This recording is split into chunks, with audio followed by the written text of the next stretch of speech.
Hello and welcome. Today, we're going to look at our lives through a really specific, and let's be honest, an unavoidable lens, that glowing screen in our hands. We're going to explore how this one little device is shaping us, literally at every single stage of life, from when we're kids all the way to our senior years. It really is one of the biggest questions of our time, isn't it? Every single one of us is part of this massive, totally uncontrolled experiment on our minds, our relationships, our society. So in this explainer, we're going to take a hard look at the results so far. So here's our game plan. We'll start with a big picture look at our digital lives, then we'll walk through the human timeline, the developing brain, what I'm calling the adult gauntlet, and then navigating later life. And we'll wrap it all up by looking for a path forward. Okay, let's just dive right in. We are, and this is wild to think about, the very first generations to live our entire lives with these incredibly powerful little machines. This whole explainer is really about understanding what that lifelong experiment is doing to the human experience, from our first years right up to our last. Think of this as a whirlwind tour. We're going to move fast through 10 distinct chapters of our digital lives. This is the crucial lay of the land, a preview of the key questions and challenges we'll be diving deep into in the full series. All right, so let's start at the very beginning, childhood and adolescence. These are the most critical, formative years where the foundation of the mind is built. And for the first time in human history, that construction project is happening with a smartphone right there in hand. So in Chapter 1, we're looking at kids from about 5 to 8 years old. Their brains are incredibly plastic, just soaking everything up. And what some of the research suggests is that too much screen time can kind of flood the visual part of the brain, potentially shortchanging the pathways needed for things like listening, language, and social skills. Next up, we hit the preteen years. And this, frankly, is where we see some really concerning data. There are shocking links between the rise of social media and, believe it or not, measurable declines in core academic abilities. The numbers we're about to see are, well, they're pretty stark. And get this, a 15% drop. Now, you might think that's for kids who are just glued to their phones 24/7, right? No. A 2025 JAMA study found this was for preteens with just moderate social media use. That's a huge deal. And for the heavy users, it gets even more pronounced. That same study found their vocabulary growth was stunted by 23% over just a couple of years. I mean, these aren't small blips, these are significant developmental setbacks we're talking about. But here's the thing, this damage isn't one size fits all. As we'll get into in the series, the risks are different depending on who you are.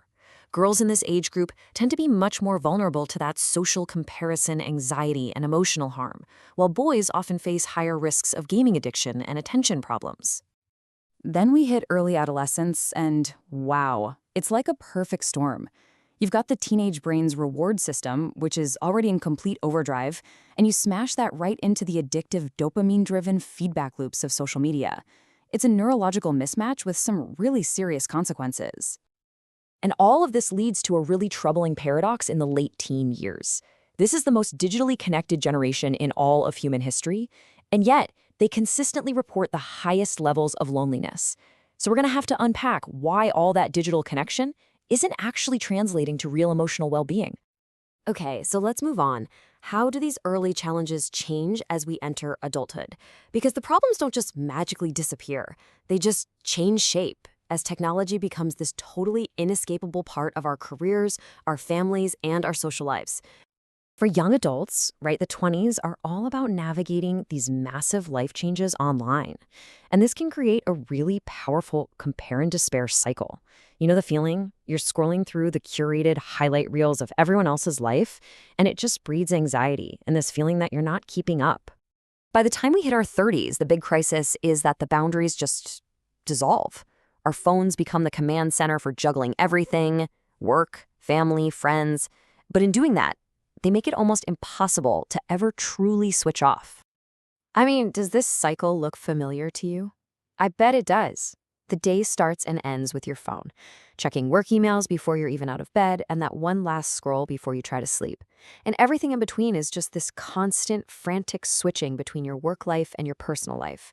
This has become the new normal, and honestly, it is a perfect recipe for burnout.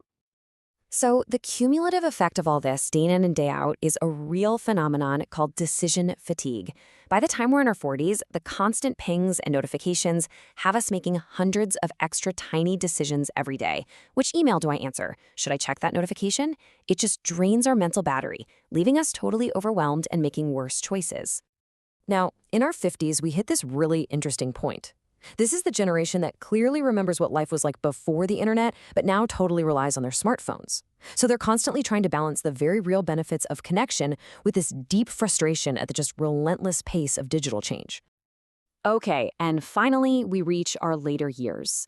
And here, the whole relationship with technology shifts again to a really different set of challenges that are all about access, usability, and frankly, some fundamental design flaws.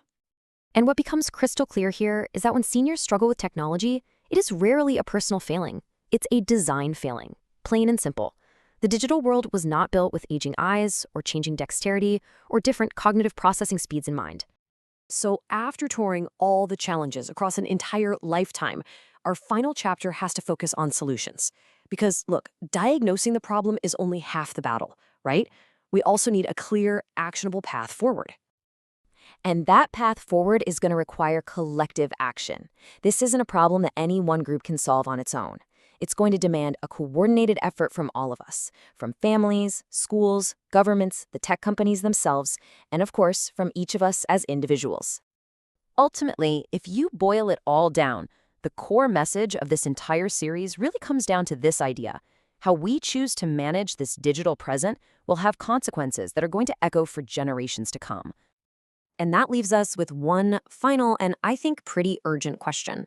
The technology, it's only going to get more powerful, more persuasive, more deeply integrated into our lives. The question is, will we develop the wisdom and the collective will to manage it? We really hope you'll join us for the full series to explore that answer.